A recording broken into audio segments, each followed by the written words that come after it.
2, 1. Welcome to Made for More Living. One small step for man. With Johnny Jennings. Kick the tires and light the fires, Big Daddy. The fastest and most exciting hour of news, events, and real estate in Northern California. And this is a fact that was proved. Powered by eXp Realty. Online at madeformoreliving.com. Does everybody know what time it is? Get ready. Here we go.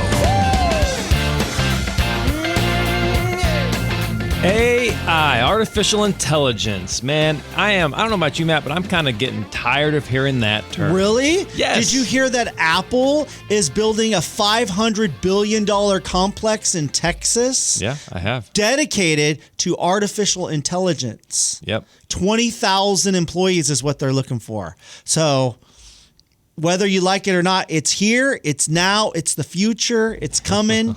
It's scary for some folks. Are you concerned about it? I'm not concerned in the least bit about it. I guess that's not entirely true. What frustrates me about AI is everybody's talking about the potential, and I'm just tired of hearing about the potential of AI. Like, let's talk about it when we're actually doing some stuff with it, when it's actually disrupting certain industries or benefiting certain industries. I'm tired of just talking about what's going to happen. It's like talking about the Super Bowl. People are already talking about the Super Bowl for 2026. I don't like, let's just talk about it when it's actually happening. Why do we have to talk about what's going to happen? So you don't think AI has had any effect yet on any industry?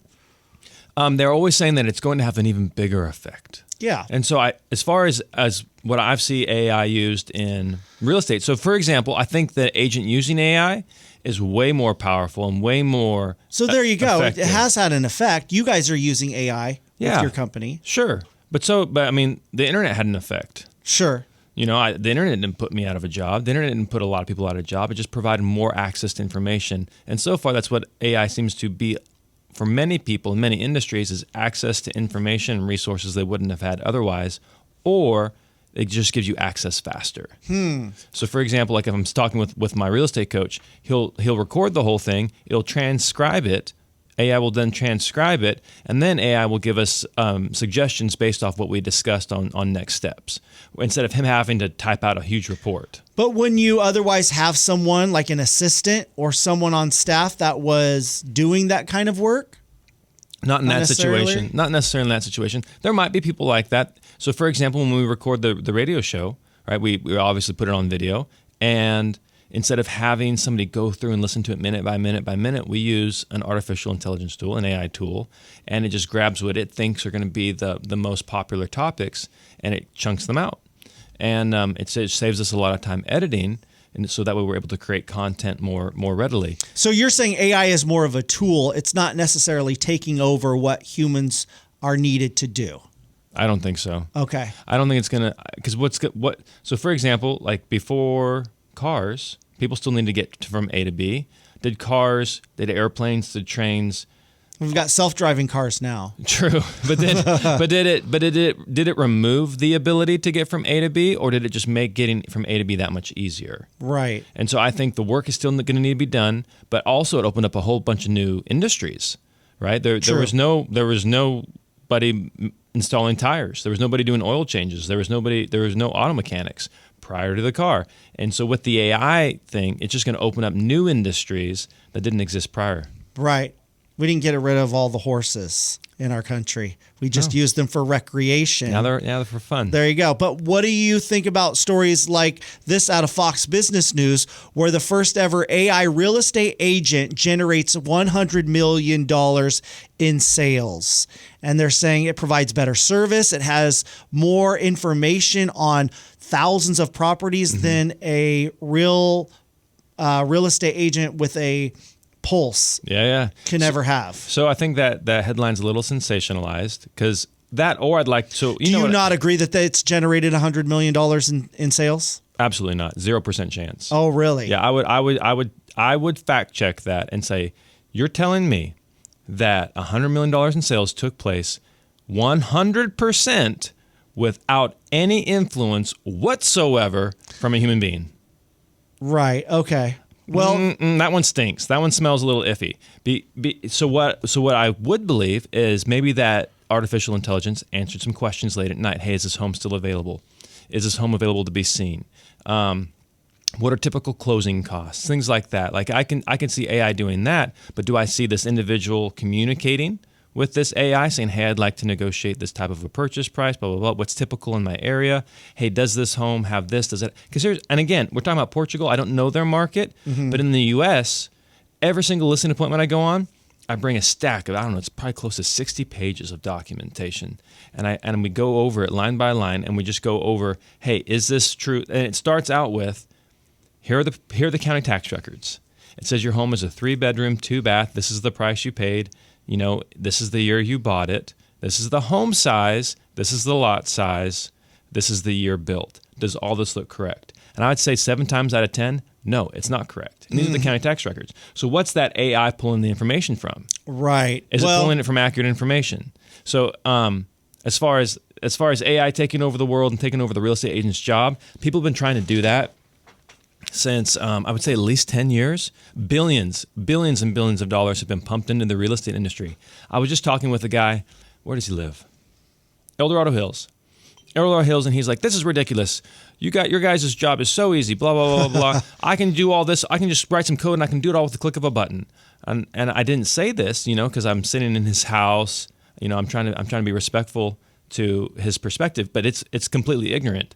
100% ignorant. If somebody could have done that already, they would have already tried. And there are many companies that have tried. Open Door is trying to remove the agent out of the process, and they're hemorrhaging money. They keep having to increase the margins that they buy homes with because they're not able to just automate the system. The best example I can think of is they call it the last mile. Have you heard this story before about the last mile? Yeah, you've told it to me a couple of times. So the last mile, nobody's figured out the last mile, and that's what the real estate agent's good for. That's what the real estate agent, that's where they shine. So before I hopped on the call, somebody was asking me about a home inspection bid. First of all, they didn't know, not a home inspection, a home repair bid. First of all, they had a roof leak. They didn't know any good contractors, and they wanted it fixed immediately.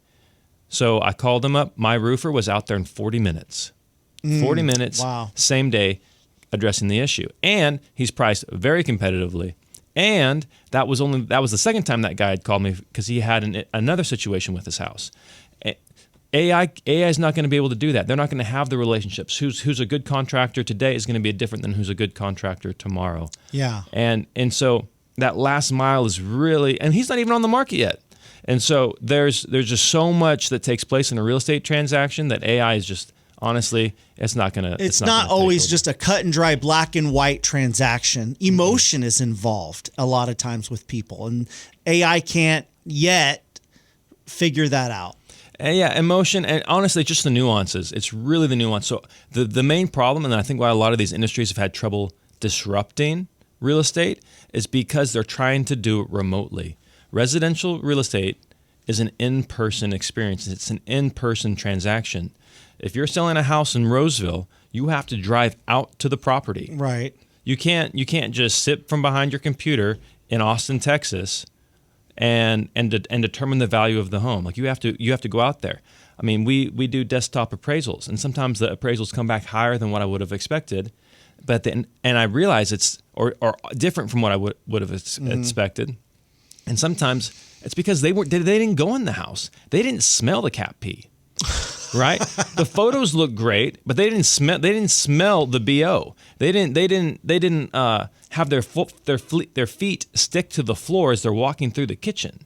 And there's just these intangibles that AI is not able to pick up on. So as far as it disrupting my industry, it is in nuanced ways. I believe that the AI-powered agent is going to outperform the non-AI-powered agent, same as like the agent that uses internet. Sure. Is going to be more effective than the agent that doesn't.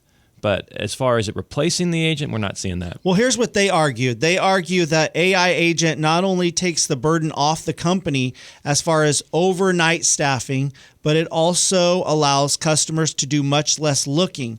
They say that technology, quote, in a certain way replaces the search that they have online thanks to the AI agent's vast knowledge. And I could see that, but that's already happening. That's like, so that's what's the term? There's an actual term where it's intuitive, or no, they call them dynamic search alerts. So based off of your search alerts, right, your search habits, they're going to start feeding you up more homes in that location and that price point. That's already happening. That I wouldn't consider that AI. So now we're getting into like, no, that's just, basic like real estate 101 that's already happening. Right. Yeah. Yeah. So bottom line, you think AI is a tool, but it will never replace the real human real estate agent. Can be used as a tool. Not unless they start walking around and being able to like get in cars and show people houses. Right. And smell and like experience the properties. There's no way, because then it's all done virtually. And so as far as the overnight thing, I do want to cover that just briefly, because yes, sometimes people like to be looking at homes at the middle of the night. Right. I get that.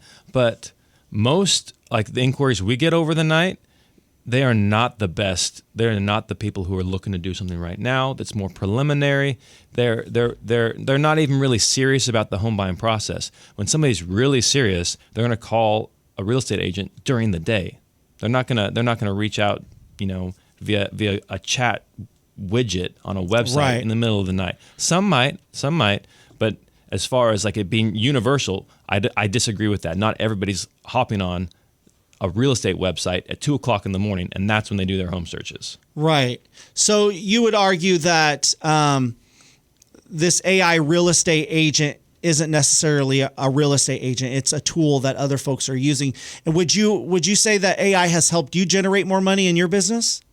Yeah, generate money and save money. Oh, okay. Yeah, because in man hours, like what would have taken 5 hours can now be done in like 20 minutes. Oh, wow. Okay. Well, Yeah. then there you go. So that's my point. It's definitely a tool, but it's not like replacing. Like I haven't, if anything, I've hired more people because of AI, not less.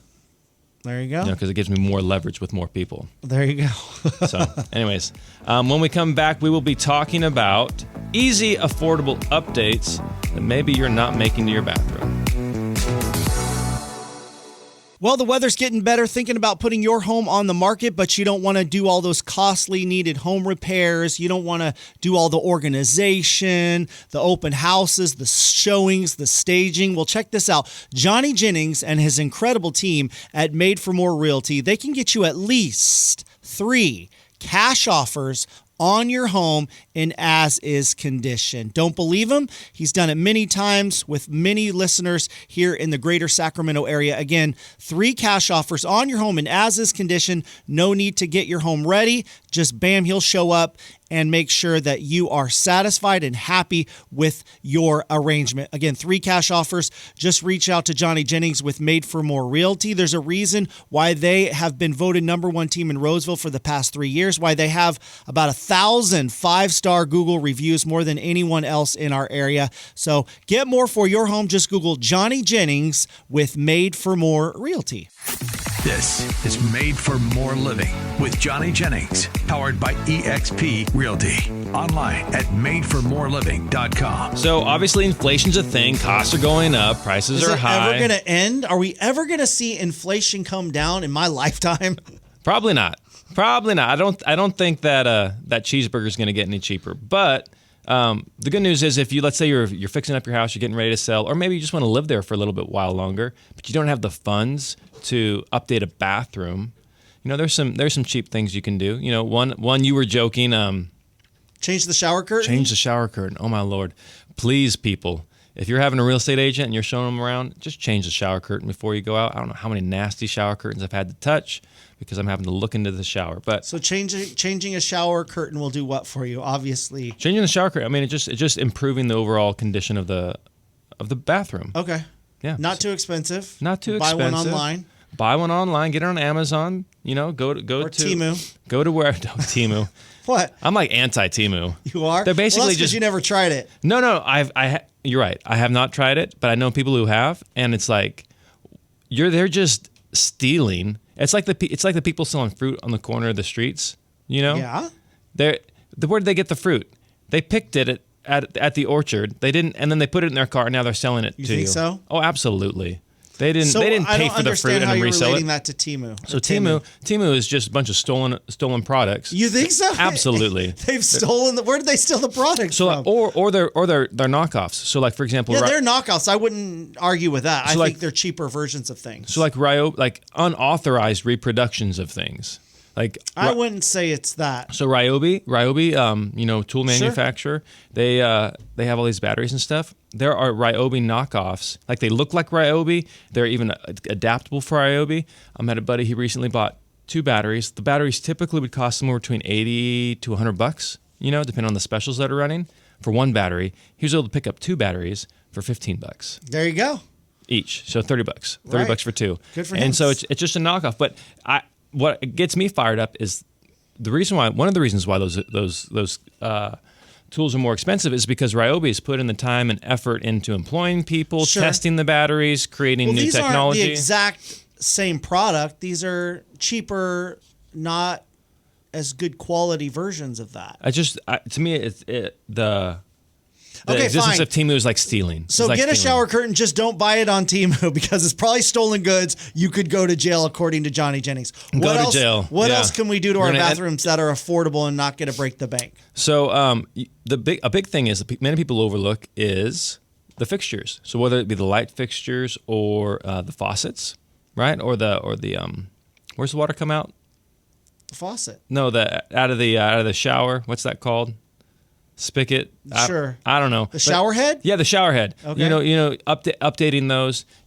Something to keep in mind is, yes, darker like black, matte black tends to be more in style. But if you have hard water or if you're not going to keep it clean, it's easy to get the water spots on it. So stuff like that. You don't have to go out and totally replace the vanity, totally rip out the tub, but maybe just updating some fixtures, putting a new shower curtain in. Okay. Easy ways to give your bathroom a facelift. You have to redo the flooring. And here's the thing. The thing about bathrooms is they can get pretty gnarly.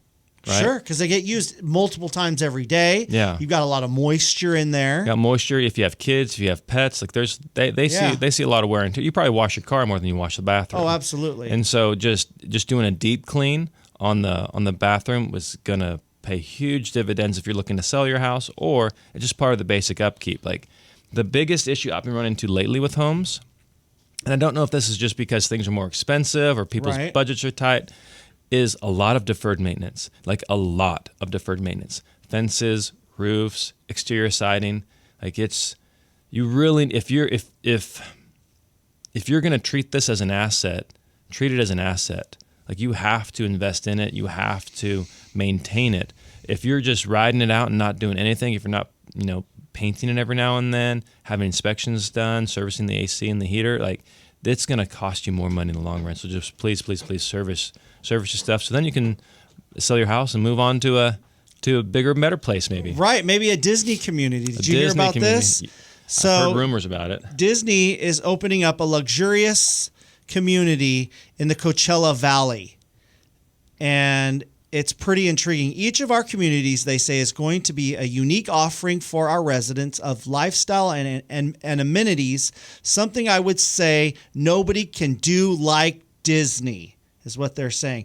They'll have private beaches, kayaks, they'll have paddle boats, and they're taking in the animator vision of a home that was created in Incredibles 2. They're going to build real-life versions of the Parr House, and it's just going to be amazing. They're going to take in all of the imagination and creativity of the Disney engineers and animators to create a private community. I think there's going to be a lot of people that want this. You have those Disney fanatics who go to Disney multiple times a year. They spend thousands of dollars. Yeah. They are engrossed in Disney. When you go to their house, I have a friend who's like that. You go to their house, they've got Disney decor in their house. Weird. And they're all about it. They definitely sign up for something like this. They would love to be engrossed in the Disney community. And you don't like it. You just feel like you're living in Disneyland? I don't understand the allure here. Well, one of the appeals of going to a Disney park is you're escaping the real world. You're going into a theme park that's, just full of fantasy and laughter. That's why they call it the happiest place on earth. There's so much negativity and garbage in our world these days. That is not the People happiest want to place. escape. For you, maybe it's not, but there's a reason why they're making a lot of money down at these theme parks. I think, and why they're continuing to raise prices, because the demand is so high. And so there's people that want this. Whether you don't want it or not, they want this, and they want to escape the real world. and they want to live in a community where everybody's a little bit more positive and joyous, and they can escape into the Disney magic that they've created.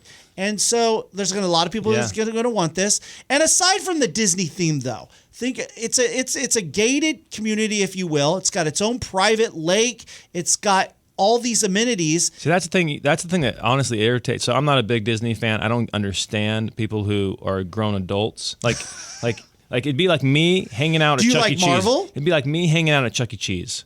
Like, I don't understand. Like, that's weird. If like you see like. If I was to throw a bachelor party at Chuck E. Cheese, that would be weird.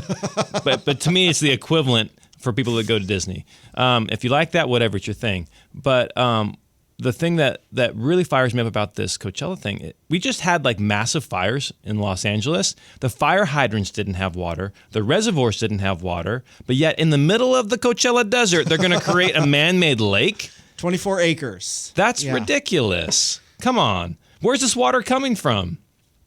Disney's got money. Yeah, Disney on Ice is going to just drain into the thing. So they're just pouring bunches of Avion water. Avion, yeah. No expense spared. Pellegrino. But, come on. If there was a community, maybe it's not a Disney themed, but something that you enjoy, maybe it had a whiskey and cigar theme to it, or a John Wayne, because you're a big John Wayne fan. I am a big John Wayne fan. If it had some type of theme that you really were passionate about and enjoyed, and it was a gated community where you're going to Cabo to a resort, right? Yeah. It's that resort feel. People love going to resorts where it's all inclusive and you just relax and you enjoy yourself. All the amenities are at your fingertips. That's what people want. That's what people think they want. They want to live like they're on vacation every day of the year. That's what people think they want. And then you know what? Then after I leave the all-inclusive resort in Cabo, I come home and I'm like, man, it feels good to be home. Well, what if home was literally, 100 yards down from where you were relaxing on the beach? I don't know. You're out in the middle of nowhere. I think you're gonna be secluded. You might create your own little groups. But I would also be with these newer communities, like a Disney themed community. I would also be very curious about resale value. So let's change it. Let's change it. It was a John Wayne community. Okay, and I bought the first I was the first phase of houses in this John Wayne community. What's that going to look like when I go to sell it, or if I die there? I think these are 55 pluses, right? The Disney. No, thing? I don't think they have an age restriction on here. It's 2,000 homes right now, plus a hotel. So you'll be able to have guests. And the starting range is upwards of $4 million to get into this community. Well, yeah. That's insane. Well, Disney is expensive. Disney is expensive. And you're paying for this exclusivity, this private resort. You're only going to have 2,000 homes there. Yeah, I mean, it's a town. It's going to have its own town center. So that would help with resale. Yeah. Well, it needs to have its own town center. It's in the middle of nowhere. They're like selling it like it's like a benefit, and it's like, no, we need that. No, yeah, they do. They need it to be in the middle of nowhere. You don't want to have it in Riverside or in Roseville. You want this to be away from everything. That's the whole appeal part of it. So it's a $4 million second home. I guess. Oh no, my bad. They start from you can get one around $1 million. Okay. So for the single family homes start in the upper 1 million range, with villa estates starting in the upper 4 million range. Villa estates. That does sound cool. There you go. See, come on, you got a John Wayne or something that you're passionate about and it's themed. I think people want that. They want to escape. I don't know. I disagree with you on the escape thing. Like that fires me up. Like you don't think that's healthy for people? I do not think that's like. What are you escaping from? From all the negativity and stuff going on in this world. But we are living one of the best time, if not the best time, in the history of mankind to be alive. How do you define that? Look at the. You think we're happier? Because research has not said that we are happier than our grandparents. Are you saying that we? I'm not saying we're happier, but I'm saying what we have is we have more, and all this what this community is promising more of stuff that's already not making people happy. Okay. And so when I look at my little boys, I'm like, oh my gosh, like I'm so thankful that they're healthy and that they're they're okay, but that wasn't the case 50 years ago or even 100 years ago. Like it's basically guaranteed if you're giving birth to a child, that child is going to live. Right. And then there's a very low likelihood that child's going to die.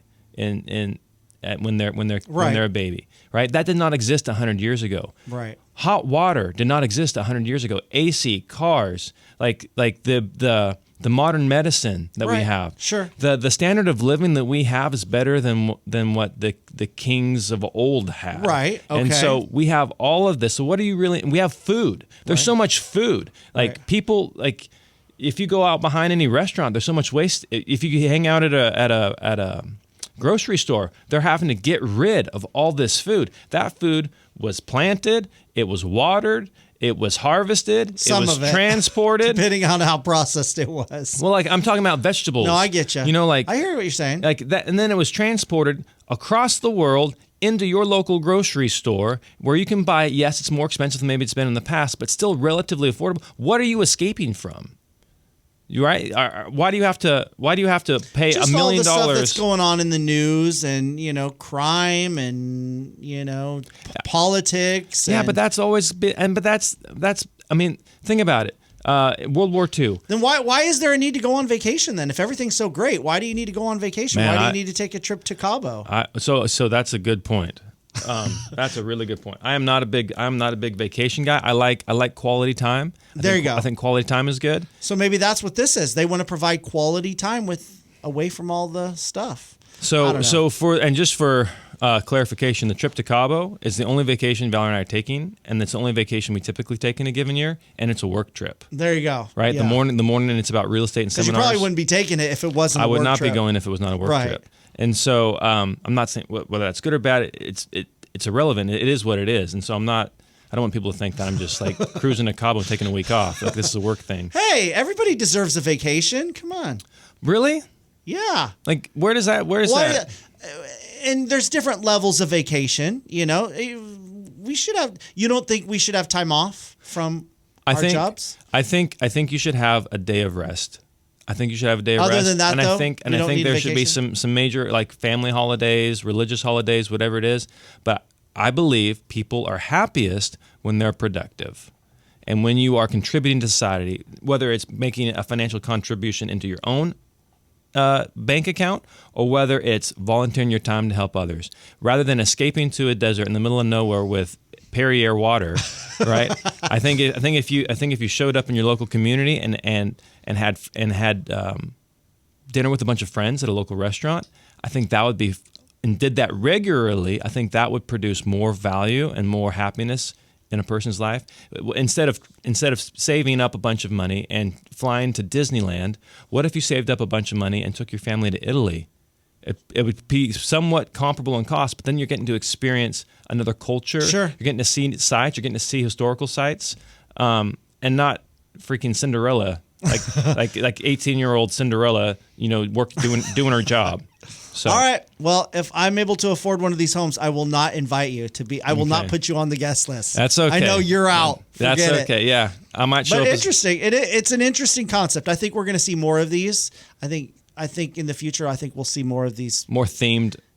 communities. I think the interest is there. I think you'll have Universal and all different types of companies seeing. Well, let's see how this does. It'll be interesting. Disney's to see the how this only does. one that I can think of that would pull it off. Like, who goes to Universal Studios? It's like Disneyland. Oh, Sure. Can we hit up Universal But Studios? don't you No, we think- ran out of time. Don't you think like a community like the Sun City communities? Don't you think that's similar? Those are based on building community. It's not based on, it's based on, here's a bunch of 55 plus people in a similar stage of life. Yeah. And what happens in a lot of those communities is they meet for breakfast every day. That's what will happen here. They do that, but Just Mickey will be invited as well. Yeah, just and Mickey. the pancakes will be the shape of Mickey Mouse. Mickey Mouse's head. Yeah. So anyway, I think communities built around community have a long-term, value proposition rather than something built on a fad. Okay, cool. So- Well, there you go. Two different sides of Two the different coin. sides. Where do you land? Let me know. Chime in on the chat. So you think all realtors are the same? You think Johnny is no different than your sister or your cousin who does it part-time, maybe sells one house a year? Well, there's a difference with Johnny Jennings and his team at Made for More Realty. There's a reason why they've been voted #1 team in Roseville for the past 3 years, why they have about 1,000 5-star Google reviews. Don't take my word for it. Go check them out and find out how you can get at least 3 cash offers on your home in as-is condition. No need to do showings, open houses, organization, repairs, 3 cash offers on your home in as-is condition. So just Google Johnny Jennings with Made for More Realty and get more for your home. This is Made for More Living with Johnny Jennings, powered by EXP Realty. Online at madeformoreliving.com. So, Matt, I recently read a stat, and it claims that only 5% of mortgage holders are under 30 years old. That's not hard for me to believe. Honestly thought it would be higher. Well, there's a lot of reasons for that. One is just the affordability factor, right? Can folks under the age of 30 afford a home these days? Not until the government pays off their student loans. When I hear student loans, this might irritate some people, but when I hear student loans, I hear beer money. Like until the government pays off your beer money. Why do you define it that way? Because I know a lot of people who got student loans and didn't spend it on school.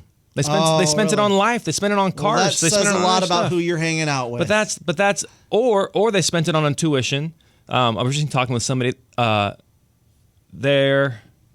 Whatever. I don't want to say what it is, but they knew somebody who spent $250,000 on their education. That person now lives in her little town and is making $49,000 a year. Right. Like that's a bad financial. What did she major in? She's a teacher. She spent $250,000 for a teaching credential? Not a credential, but she went to a university, finished it in 4 years. Yeah. What? See, that's outrageous. See, that's one of the problems is college education is way overpriced. How is that possible that she spent did she go for like 12 years or something like that? 4 years. 4 years. Wow, Yeah. that's crazy. See, that is a problem for sure. So yeah, they have all this debt. They're under 30. They have all this college debt, whether or not that was a wise choice or not. And so buying a home these days with the way the interest rates are and inflation and now home insurance policies have doubled, if not tripled, in the past few years, especially in California. And so it's much tougher for folks under the age of 30 to afford a home. It really is. Like I don't have the numbers pulled up in front of me, but if in the 80s, if the home was costing you $60,000 and people were making $30,000 a year, okay, well let's change that. Let's say the house costs $700,000 or $600,000. That means that household, for the ratios to be similar, that would be $300,000. I don't know a whole lot of households bringing in $300,000. No, that's tough. That's one reason, And then the other reason is you don't feel like the American dream to own a home is relevant anymore to folks under the age of 30.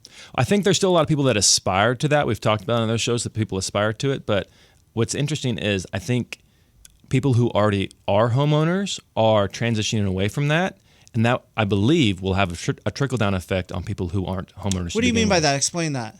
So, for example, I've owned 4 homes, right? It is a lot of freaking work. You got to pay a lot. People think, hey, I'll just buy the house as a fixed monthly payment. They don't factor in repairs. They don't factor in things that go wrong on the home. They don't factor in, and who would have factored rising home insurance. Homeowners insurance costs, right? There are so many people who bought a home. Homeowners insurance was an afterthought. Right. And now, fast forward 10, 15 years, it is the reason why they are selling. They cannot afford that home anymore, not because they lost a job, not because of a life event, but because homeowners insurance has gone up so much that they can't stay there. And so anyways, a lot of that risk, and that has a direct impact on the value of their home, because if a person's pre-approved for, let's say, $4,000 a month, and your homeowners insurance is now $1,000 a month, right?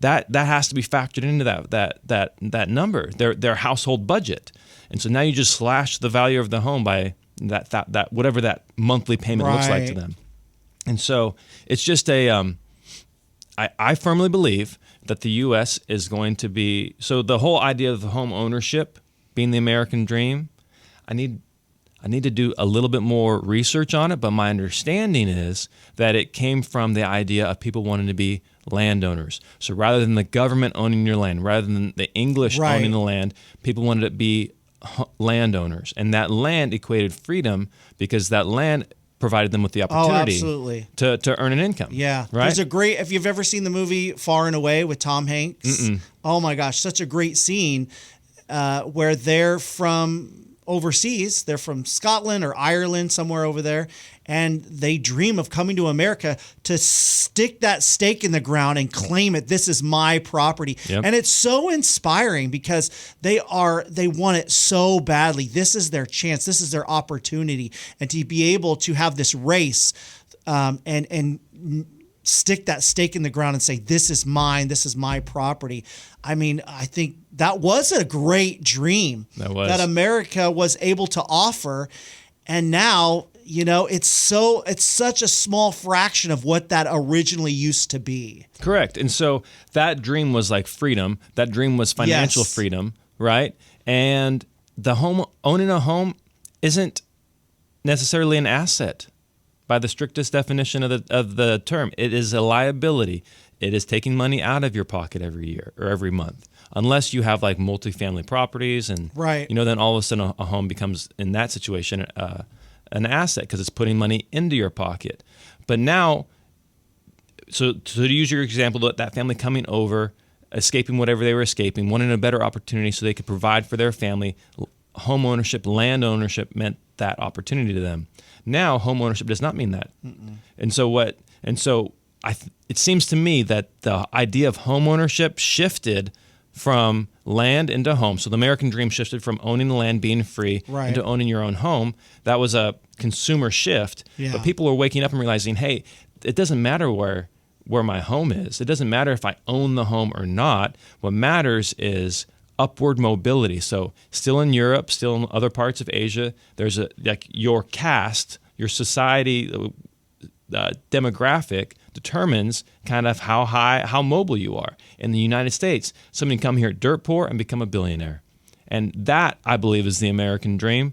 And that is defined not by the home you own, but by the skills and the energy and the impact you have on the marketplace and your community. And so as we move forward, people who've already bought homes, have already experienced this upward mobility, are saying, hey, the home really didn't do a whole lot for me. I'm choosing now to rent. Oh, interesting. Yeah. So you think we start turning into a society where we have more renters than people who own homes? Because, I mean, if you're driving down 65 or wherever in Sacramento, a lot of the development I've been noticing is all these apartment complexes. Yeah. Townhome complexes. They're doing it in Fresno. They're doing it in Reno. I think I heard about them doing it in the Sacramento area as well. But a lot of these complexes are being built, and they're never even going to be on the market to buy. They're just being built to rent. Right. And I believe that is ultimately where the U.S. will head as far as home ownership goes. So if you're looking to invest in real estate, that's a different story. Like you're buying something at a rate that then is paying you a little bit of money every month. Sure. And you're getting to take place in, like, you're getting to benefit from the appreciation, the upward value over time, the increase in the value over time, and that is a different conversation than being in a home. So I recently met with a guy. I don't know the details of his story, but he's selling his house. I asked him, dude, why are you selling your house? This is a great house. You just moved in not that long ago. He's like, Johnny, I'm house poor. Like, I can afford my mortgage. Everything's good, but I can't do anything else. And so what he's gonna sell his house, downsize, and probably rent for a while. And now he'll have more discretionary income to do whatever it is he wants to do, whether that's investing, whether that's buying a house down in Coachella at the Disney place. Who knows what he's going to do with it? But my point is people are kind of waking up to home ownership being the only path to wealth. So do you think that's good for our society? Is that a good thing or a bad thing? To move away from home ownership? Yeah. That's a good question. Good or bad? The stance I take when it comes to like political things or consumer type things, like, is it benefiting the individual and then expand it out. Is it benefiting the family? Is it benefiting the community? Is it benefiting the country? Right. And if being a renter is benefiting the individual and therefore the family financially, then I don't see why that would be a bad thing. Okay. Like what would be the only way it could be a bad thing is there's a lot of people who, because you still have a landlord, and that's what a lot of folks were escaping in other countries. I want to come to America so I can be the lord of my own land. Because they were slaves. They didn't have freedom. They couldn't. Well, and it's still like that in much of Europe. Yeah. Like there was no like a person in poverty could not become king, right? You couldn't become a knight. You couldn't become a lord. Like you were stuck where you were at. And in the United States, whether you rent or whether you own, you still have that upward mobility. There are billionaires who rent their houses. Sure. Okay. Well, there you go. So I don't think that's necessarily hurting. Where I think it could hurt is if people are renting and then they're not saving for their future. Oh, gotcha. They're not investing for their future. Because there's been a lot of cases where the home has been the de facto piggy bank. Either it was grandma and now she has an inheritance for her kids, or whether it was the parents and now they're able to sell that house and put the parent into a care facility.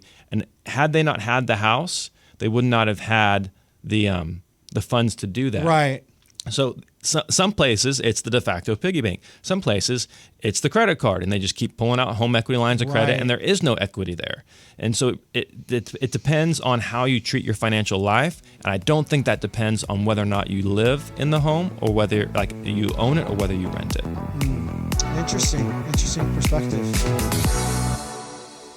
Well, the weather's getting better. Thinking about putting your home on the market, but you don't want to do all those costly needed home repairs. You don't want to do all the organization, the open houses, the showings, the staging. Well, check this out. Johnny Jennings and his incredible team at Made for More Realty, they can get you at least 3 cash offers on your home in as-is condition. Don't believe him? He's done it many times with many listeners here in the greater Sacramento area. Again, 3 cash offers on your home in as-is condition. No need to get your home ready. Just bam, he'll show up and make sure that you are satisfied and happy with your arrangement. Again, 3 cash offers. Just reach out to Johnny Jennings with Made for More Realty. There's a reason why they have been voted #1 team in Roseville for the past 3 years, why they have about 1,000 5-star Google reviews, more than anyone else in our area. So get more for your home. Just Google Johnny Jennings with Made for More Realty.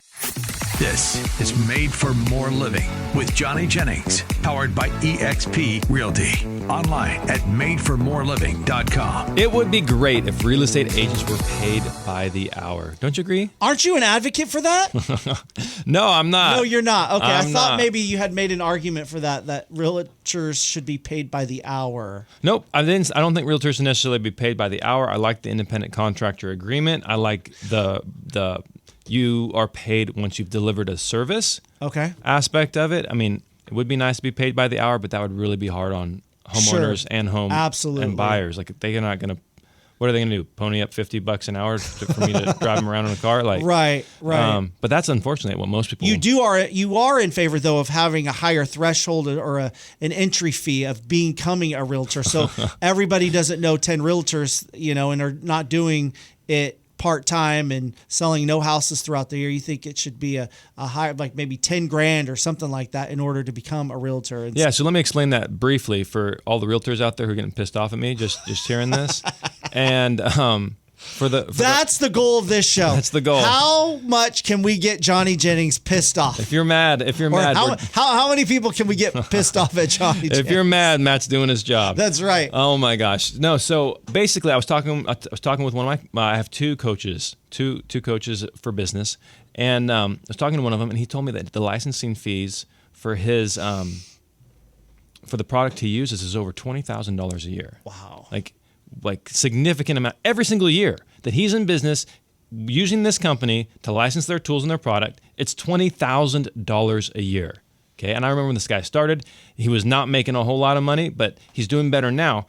But so when I say $10,000 a year should be the dues to be a real estate agent, the goal is not to hurt real estate agents. It's to help them and to help the consumer. Because most people do not see a difference between the agent that just got their license, that's their daughter and the agent that has been doing this full time for years. They don't see the difference. And I mean, last year, 2024, according to Inman News, 71% of real estate agents did not sell a single house. So what I'm hearing is 70 out of 100 agents are going to soccer games, are going to their church, are going to family functions, and telling everybody they're a real estate agent when they didn't even sell a single home. That is dangerous. That is borderline unethical. If you are a pretender, I don't think you should be telling people that. Like, if you're not, so let's say you're giving the industry a bad name. You're giving the industry a bad name, and sometimes we're ranked below used car salesmen and true. lawyers. Yeah. Like, the reason why is because you're running into a bunch of pretenders. You're not running into the professionals. And so when I say it should be $10,000 a year, one, that's low compared to what you're able to make in the industry, and two, that's only going to help people in the long run. That's only going to help the consumer in the long run. Well, how are people? And then I hear, well, Johnny, how are we supposed to become realtors if it costs us $10,000? I said, I don't know. I know somebody that just paid $250,000 to become a teacher. Somehow they figured it out. What about the dentist? Do you want a bunch of part-time dentists running around, or part-time attorneys or doctors? Like, come on. Or maybe you have companies that interview and qualify really good candidates that are educated, they're talented, and they decide, okay, we'll pony up the $10,000 to hire you because we think you're one of the few that are really going to be great at what you're doing. So to become an EMT, I think it's over $10,000. Those people make like barely above minimum wage. EMTs? Yes, they are not well paid, and it's cost them thousands of dollars to get their training, and yet a realtor can get licensed for $1,500. Like, we're talking about granted, it's not life-saving. You're not saving anybody's life in real estate, but we're talking about people's potentially their entire retirement, their nest egg, their livelihood. This is where, like, come on, this is not a job for a part-timer. Let's create a bar. But anyways. I hear you. So where were we going with this originally? Where we were going with this originally was agents are not paid by the hour. So sometimes, you end up working with somebody and it doesn't work out and you feel like you wasted a bunch of money. You were sharing about a friend. Yeah, I have a friend who was really brand new in doing real estate, just got their license. They didn't pay $10,000. They thought, oh, this is going to be easy. Long story short, she took a bunch of people out to see homes, you know, over multiple days, spending gas money. Yep. And this happened multiple times. Sure. She did not make sure they were pre-approved or ready or qualified to buy a home. And so she invested a lot of time. She was so frustrated at the end of it to find out they did not have the money to purchase a home, and they didn't have the qualifications. And this happened multiple times, and she just felt so defeated. Taken advantage of. Yeah, maybe a little. because it's like, hey, and I think she said she had a conversation with these people because she was looking at a home that was way above what they could afford. And she's like, and she goes, I've been spending a lot of my own time, gas and many hours trying to help you find a home. And now you're telling me you might not be ready. I don't get paid. I'm not getting paid to do this, Yeah. The only way I get paid is if you buy a home, and now you're saying you're not be qualified and you're not ready. So I just wasted all this time. So she was really frustrated. Sounds like she should have joined the Made for More team and gone through our training. And what would she have learned there? So what she would have learned is, first of all, if you're going to, so the letter of the law states that if you're going to take somebody out and show them houses, they have to sign a buyer broker with you. Oh, really? Yeah, it's a new thing. Oh, it's a new thing. Okay. August 17th, 2024 kind of went into effect. But so one part of that, but in doing that, you end up having these conversations with people that really you identify where it is they're looking to go, why they're moving, what's their financial ability, what it is you're going to do for them, what it is they expect from you. Like, just having that intro conversation rather than just throwing somebody in a car and they texted you some houses like in her see. situation, she got all excited. She's brand new. All right, I've got a customer. I'm going to take them out. I'm not going to wait, and this is going to be great. She got all excited. And so the silver lining that I would say for your friend is she met with somebody. Like a typical lead can cost. It can cost as low as like $7. Like a lead being somebody who's like raised their hand. They're interested in doing something like, say, buying a house It can be as cheap as $7, or it can go upwards of like thousands of dollars. And so, depending on how she met this person, she could have saved herself thousands of dollars in generating a lead, but she did spend some money in gas. So there's let's just put it in perspective. And then, as far as meeting, like that's like the holy grail of being a real estate agent, is getting belly to belly, toes to toes, nose to nose, across from somebody looking to do something in real estate. Because now you're having hopefully an honest conversation, right? And you're learning. There's so much value in that. And if they're not ready to do something now, she helped them. She had honest conversations, hopefully, with them, and hopefully, this is the big thing. This is where most agents drop the ball. Hopefully, she follows up with them and stays in contact with them. Because when they are ready to pull the trigger, if she did a good job, they're calling her. Right. And that wasn't money lost. It wasn't time lost. That was time invested. That was money invested. Do you think she should have made sure that they were pre-qualified before taking them out? So it depends. Now, if it's Valerie, if it's my wife, your wife Valerie, if it's my wife who's a top producing agent in the area, then I would ask her to, yes, please make sure they're pre-approved, because she is so busy between all the different clients that we're serving that she can't spend time on people who are wasting her time. Right. But if you are a brand new agent like your friend, what else are you doing? Like, you should be working real estate at least 40 hours a week if you're new. And so what are you doing with those 8 hours a day if you're not showing clients around? And so if you don't have people to show around, put them in your car. I would not worry about them being pre-approved. Show them a couple houses, figure out what it is they're looking for, and then be like, okay, great. Now that we've seen these houses, let's figure out what your monthly payment would be. Have you spoken with the lender? And then go from there. Right. And then you can adjust it. Oh my gosh, we were shopping way below your budget. Never happens, right? That conversation. Well, it's like, hey, we're shopping a little high. Let's bring it down a bit, right. and into reality, and let's look at what houses look like in that price point. Right. So as far let's as stop looking in Granite Bay, we probably need to go look and see what's available in North Highlands. Right. Yeah. You can't be going to Coachella. Can't be looking at these Disney communities. Right. We're gonna be looking at Antelope.